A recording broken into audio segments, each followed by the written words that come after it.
میرا تو دو پچھلے جمعے حاضر نہیں ہو سکا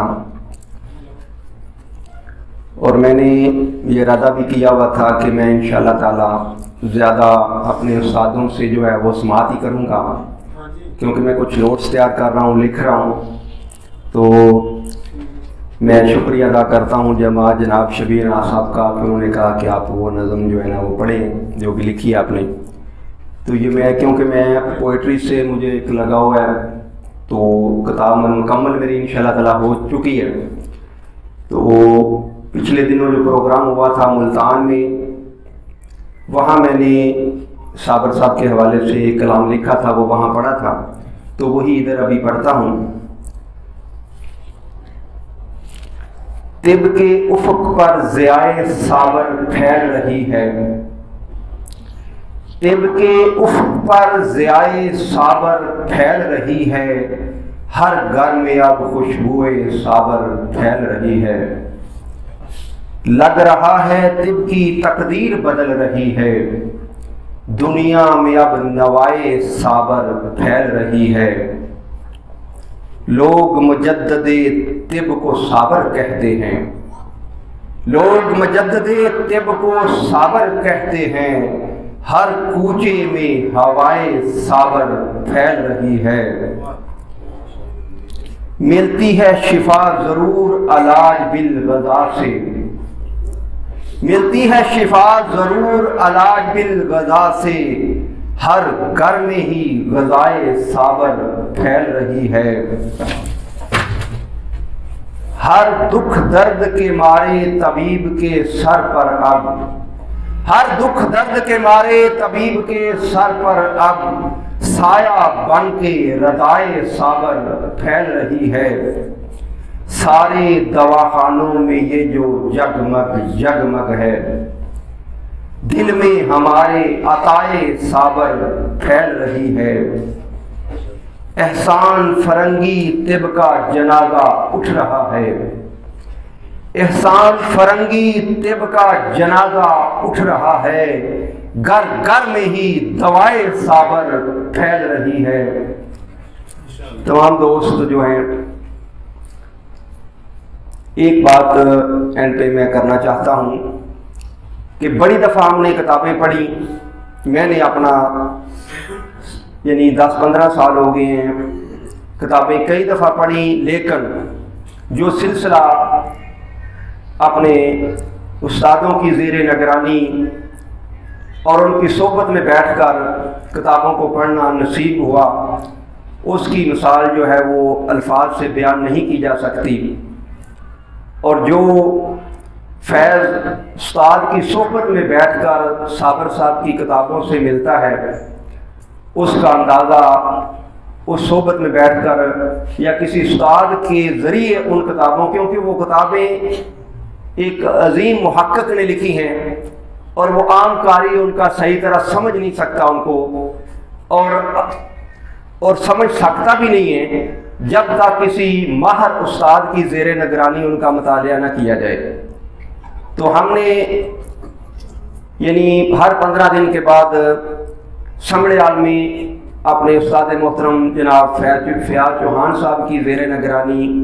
کتابوں کا مطالعہ کا سلسلہ جو شروع کیا، ان کی مہربانی کہ انہوں نے وہ اپنا ٹائم جو وہ دے رہے ہیں، تو وہاں جا کر جو کتابوں کا مطالعہ ریگولر شروع کیا ہے، وہ میں چاہتا ہوں کہ تمام دوست جو ہیں وہ اسی اینگل سے کسی نہ کسی استاد کے زیر نگرانی دوبارہ، جس طرح خود اگر جس نے پڑھی ہوئی ہیں وہ دوبارہ اگر کسی استاد کی صحبت میں بیٹھ کر پڑھے گا تو اس کا اندازہ وہی لگا سکتا ہے جب وہ پڑھے گا۔ تو میں فیاض چوہان صاحب سے بھی یہ گزارش کروں گا کہ وہ دعوت بھی دیں خود اپنے، یعنی کہ اور ماسٹر لیاقت صاحب کہہ رہے تھے کہ ہمیں انہوں نے دعوت ہی نہیں دی وہاں آنے کی، تو یہ گلہ کر رہے تھے، تو اب یہ سب کو دعوت آپ خود دیں گے انشاءاللہ تعالی۔ تو باقی یعنی کہ یہ سمجھ لیں کہ بہت ضرورت ہے ہمیں ایک چیز کی کہ جو فرنگی طب کا جو سلسلہ ہے، ہم مریضوں کو، میرا پہلے بھی میں عرض کیا تھا ایک دفعہ کہ جتنے بھی ہمارے نظریہ مفرد ذات کے یوٹیوبر ہیں یا بولنے والے ہیں یا کسی بھی مجمع میں ان کو کوئی موقع ملتا ہے بولنے کا یا ہمارے جو پلیٹ فارم یا اس طرح یعنی کہ جہاں جہاں یہ موقع ملتا ہے وہاں جو ہے وہ فرنگی طب کے حوالے سے ان کے پاس جو مریض آتے ہیں، ایسا مریض جو فرنگی طب کا ڈسا ہوا، جس کو وہ غلط علاج ہو کے ہاسپٹلوں کے یعنی کہ وہ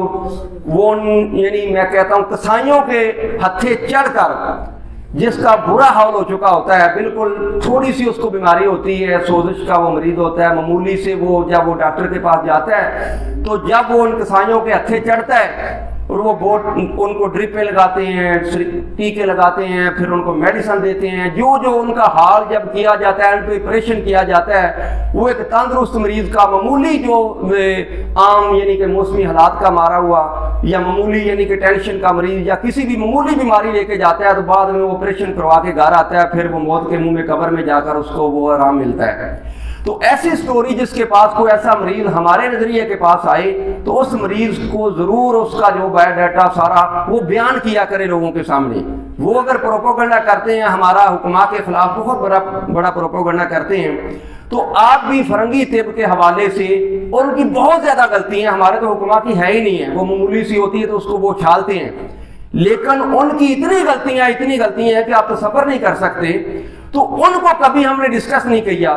کبھی بیان ہی نہیں کیا، اور جس کی وجہ سے لوگ جو ہے وہ حکما کے اوپر ان کا اعتماد نہیں ہوتا اور وہ ڈاکٹروں کے پاس جاتے ہیں۔ معمولی ایک بندہ 2 مہینے کسی ایلوپیتھی کسی MBBS ڈاکٹر کے پاس یا کسی بھی پاس لگا کے جا کے گاؤں میں کلینک شروع کر دیتا ہے، اس کے کلینک پہ جس نے 2 مہینے صرف لگائے ہیں اس کا کلینک دیکھ لیں، اور اپنا جو 10 سال سے جو طب کی یعنی کہ ماہر خاندانی طبیب آ رہے ہیں ان کے دواخانوں میں جا کے دیکھ لیں، اتنا رش نہیں ہوگا جتنا وہ صرف 2 مہینے ایلوپیتھی کا جو بندہ کسی سے سیکھ کر یا اس نے ڈسپینسر کیا ہے کورس یا نہیں کیا، تھوڑا سا سیکھ کے اس کا جا کے دیکھ لیں کہ اس کے کلینک کے اوپر کتنا رش ہے، اور وہ زیادہ رش اس کا ہوگا۔ اور ہمارے جو حکما ہیں جنہوں نے 4 سال کا کورس بھی کیا ہے اور اپنے استادوں سے، اور ان کا خاندانی بھی ایسے میں نے دواخانے دیکھے جو خاندانی نسل در نسل آئے ہیں، وہاں بھی ایک دن میں 3 4 یا 5 مریض آ رہے ہیں یا حد 6 آ رہے ہیں۔ تو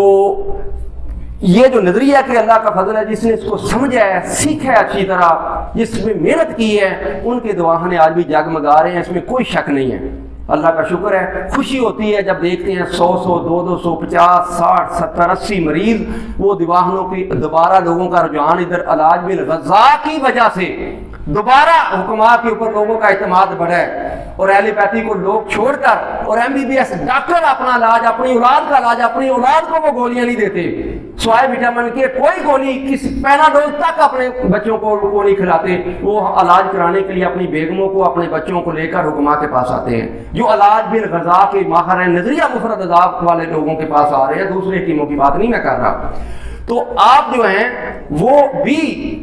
یعنی کہ ایک کوشش کریں کہ وہ بندہ 2 ماہ سیکھ کے وہ اتنا یعنی کہ کیونکہ لوگوں کا ایک رجحان بنا ہوا ہے، لوگوں حکما کے خلاف ایک پروپیگنڈا وہ کرتے ہیں، تو وہ آپ بھی ایسا کیا کریں، جو مریض آپ کے پاس آتے ہیں ان کو تھوڑی سی گائیڈنس دیا کریں، تھوڑا سا ان کو، جب تک آپ کئی دفعہ ایسا ہوا ہے، میں فیاض چوہان صاحب کے پاس بھی مریض لے کر جاتا ہوں بہت زیادہ، یعنی کہ اللہ کا شکر ہے، لیکن ہوتا یہ ہے کہ کئی مریض ایسے ہیں صرف ایک دفعہ دوائی لیتے ہیں دوبارہ نہیں جاتے نا، وہ کوئی ان کو تھوڑا سا مس گائیڈ کرتا ہے اور بندہ دوبارہ پھر وہ ایلوپیتھی کی طرف چلا جاتا ہے، اور پھر وہ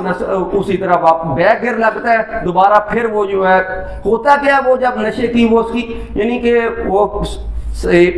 اس کے جو اعصابی جو درد ہو رہی ہے وہ پین کلر دیتے ہیں تو وقتی طور پہ اس کو سونکنے مل جاتا ہے، اور وہ عورت بھی کہتی ہے یا مرد بھی جو بیمار ہوتا ہے وہ کہتا ہے کہ میں نے وہ ایک ٹیکہ لگایا اور مجھے آرام آ گیا۔ تو یعنی کہ وہ ہوتا یہ ہے کہ وہ اس کو صرف اعصابی طور پہ یعنی کہ وہ نشے کے اوپر لگایا انہوں نے، اور بندے جو ہیں وہ مطمئن ہو جاتے ہیں۔ لہذا میں کہتا ہوں کہ آپ بھی اس کو یعنی کہ کم از کم جو یعنی کہ آپ کے بس میں ہے، کم از کم اتنا پروپیگنڈا ضرور کیے، اور پروپیگنڈا بری چیز نہیں ہے،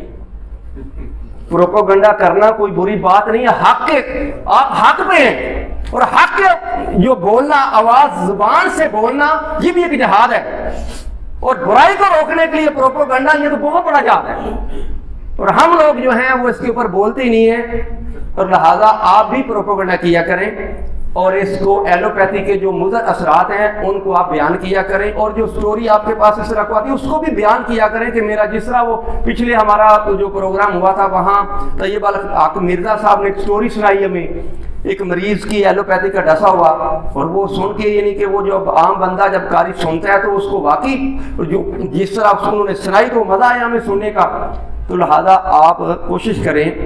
کہ مطالعہ جو ہے وہ کسی استاد کی زیر نگرانی کریں، ان کتابوں کا اثر لو، اور آپ الجھیں گے نہیں ہیں، اور آپ کا دماغ جو ہے وہ اس نظریہ کو، کیونکہ اس نظریے میں خاص بات یہ ہے کہ جو اس کو سمجھ جاتا ہے اس کا تو 2 + 2 کی طرح وہ اس کا رزلٹ ملتا ہے فوری، اور جو نہیں سمجھتا اس کا جو ہے وہ پرابلم وہ پھر الٹا نقصان کا باعث بنتا ہے، اس کو جب وہ مزاج کے مطابق میڈیسن نہیں دیتا تو پھر اس کا نقصان بھی ہوتا ہے۔ تو میں نے ایک چیز میں اینڈ پہ آخر پہ بھی ڈسکس کرتا ہوں کہ میں نے ایک تجربہ کیا ہے کہ آپ یعنی کہ مہنگے نسخے ہم جتنے بھی امبر کسوری وہ تو چلو خالص ملتی بھی نہیں ہے، لیکن 4 محرک اجوین اور تیز پتہ، اسی کو اگر ہم میں نے یعنی کیا کہ اسی کو ہم دیتے ہیں، یعنی کہ عام یعنی کہ بچوں کو دینے کے لیے کئی میڈیسن آتی ہیں، بچے زیادہ میٹھی چیز پسند کرتے ہیں، تو میں نے ایک بچے کے اوپر، چھوٹی بچی تھی وہ بولتی نہیں تھی، اس کو میں نے اس کا یعنی کہ 4 محرک کا یہ کیا کہ 4 تیز پتہ اور اجوین کو یعنی کہ دونوں کو پیس کے پوری رات ان کو بھگو دیا، اور بھگونے کے بعد ان کو رکھ دیا کچھ گھنٹے صبح، اور اس کے اوپر سے پانی جو ہے اس کو فلٹر کر کے میں نے، اور اس پانی کو جو ہے وہ خشک کیا آگ جلا کے، اس کا سمجھ لیں کہ قسم کا روپ بن گیا، اس کے اندر میں نے گڑ ڈالا اور یعنی کہ اس کو ایک معجون کی شکل میں بنا کے، اور اس کا رزلٹ بھی دیکھا کہ وہ بڑا تیز اس کا رزلٹ تھا، یعنی آپ تھوڑی سی زیادہ کھا کے دیکھیں گے چکر آئیں گے اتنا، یعنی کہ وہ تیز ہو جائے گا، یعنی کہ وہ تھوڑا تھوڑا چٹایا اس کو دیا، اور اللہ کے فضل سے اس نے تھوڑا تھوڑا بولنا شروع کیا ہے، یعنی کہ اس نسخے کو جو بھی 4 محرک اس کو آپ جس شکل میں بھی ڈالنا چاہیں آپ ڈال سکتے ہیں، یعنی کہ جوہر بھی نکال سکتے ہیں ان کو، یعنی کہ آپ کیپسول میں یا پڑیوں میں دیتے ہیں، ان کو لیکوڈ صورت میں بھی آپ بنا سکتے ہیں۔